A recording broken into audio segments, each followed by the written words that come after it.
Well, here I am. Today I'm here with something a little interesting. I'm sure that many of you have read articles about fairy tales and the true nature of them, the horrible endings and disgusting gory details that have been omitted by time and Disney. But for those who don't know, I'll mention two just off the top of my head that I think are particularly bizarre. For instance, in the original story, Cinderella's cruel stepsisters cut off parts of their feet in order to fit into the glass slipper that foot fetishist Prince was hookering around town trying to find its owner. Which is an interesting way to go, but I'm not entirely convinced that anybody on Earth is too oblivious to notice that they're trying to shove a potential partner's stump of a foot into a shoe. You know, this is weird. Like, I'm almost positive you weren't spraying a fountain of blood into my face when we were dancing last night. And what's the moral there? Like, I feel like if you need to be reminded not to cut your feet off to fool someone, you don't really deserve to have any. Even worse, in the original Sleeping Beauty, Prince Charming just straight up lays the pipe in her without even waking her up. What's the moral there? Like, don't fall asleep, you're gonna get raped? Even in the cleaned up Disney version, the relationship starts with a non-consensual kiss.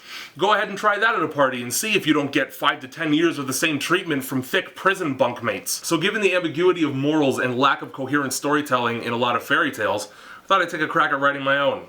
And it's much more straightforward. So prepare yourselves, boys and girls, for a thick, veiny story. Surprisingly appropriate description because, once upon a time, there was a wiener. Ever want to hear that, do you? Now see, this was no ordinary wiener, because not only was he apparently all balls, but he had special powers that he acquired from the Necronomicon. Also, side note, everybody knows when you make a deal with the devil, he's gonna try and fuck you around. Like, I want $1 million, and he's like, okay, but it's gonna cost you your soul. So you sign the contract, and then he whispers, also it's in pennies. And you're like, oh fuck, we just phased those out in Canada, so nobody's gonna take them anymore.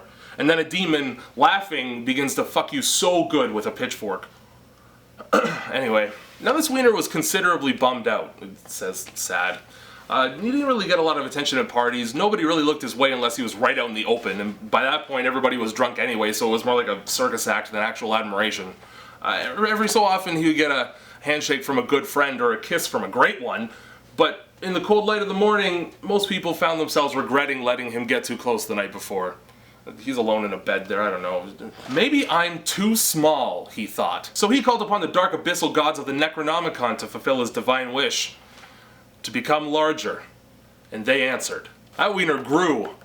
And grew. And grew, ladies. Also, he developed tumors that were supposed to look like muscles for one drawing, but he quickly had them lanced because they were benign. Next time he went to a party, he got all kinds of attention. For about 5 minutes, he was quickly starting to become a nuisance. He was blocking the fridge, nobody could fit into a room with him anymore, and even though he really liked the attention, everybody else was getting real sick of accidentally bumping him with their elbow. Worst of all was, in addition to his physical size, everything about him grew.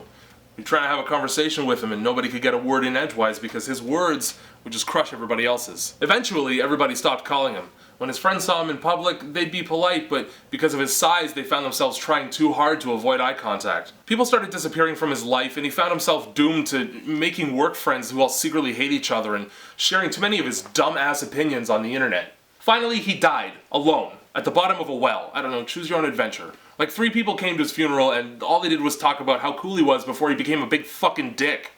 The end. The moral of the story is, don't turn into a big fucking dick just to get attention. We all hate that. That's how you write a fairy tale. And in 100 years, when I'm dead, and parents are still telling their kids that story so that they can actually keep the friends that they make after high school, I'll smile down from the stars where I inevitably have a constellation named after me.